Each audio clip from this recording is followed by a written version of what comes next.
appreciate your kind attendance today.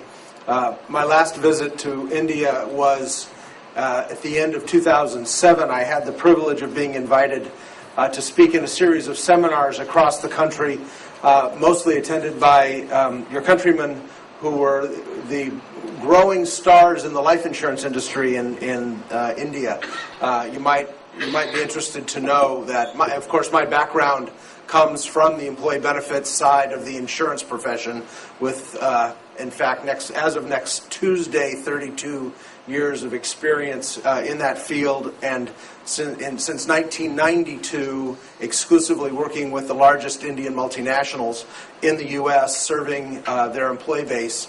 In any event, we had the opportunity in 2007 to tour India, several cities, and give presentations to hundreds and hundreds of a growing population of insurance professionals. So I'm just preparing you as the insurance industry in India continues to grow and expand. You will see such creativity that you have never seen before in interesting uses of insurance products in the employee benefits arena.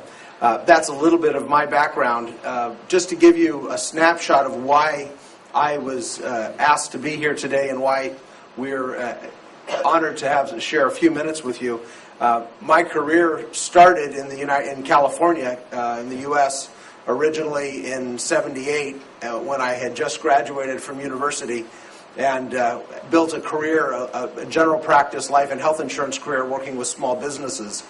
And it was a fortuitous, and it'll tie to the topic of our talk today, the fortuitous moment when I received a call from a friend who said that a small company, now small as defined by the market share at the time, from India, was setting up an operation in Northern California and did not have an advisor broker to assist with the insurance procurement for their employees.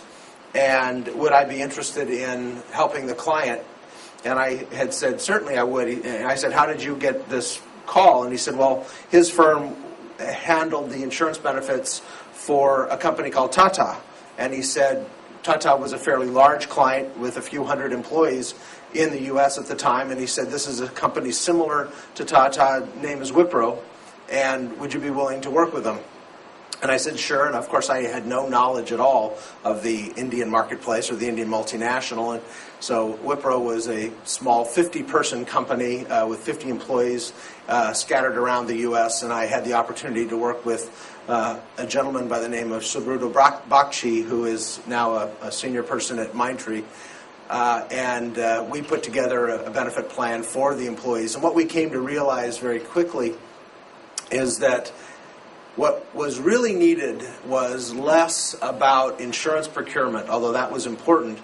What was really needed was a focus on supporting the HR function in the U.S., because the model at the time was to only have in country those people who were actually generating revenue for the company, and not to move a large human resource function to the U.S.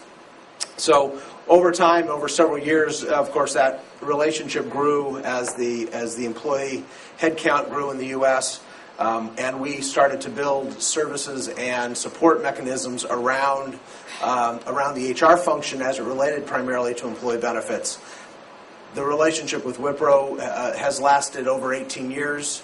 It has led to relationships with most of the Tier 1 Indian IT service companies. We're very proud to count among our client list companies like Infosys and Satyam, now Mahindra Satyam, Larsen & Toubro, several other clients.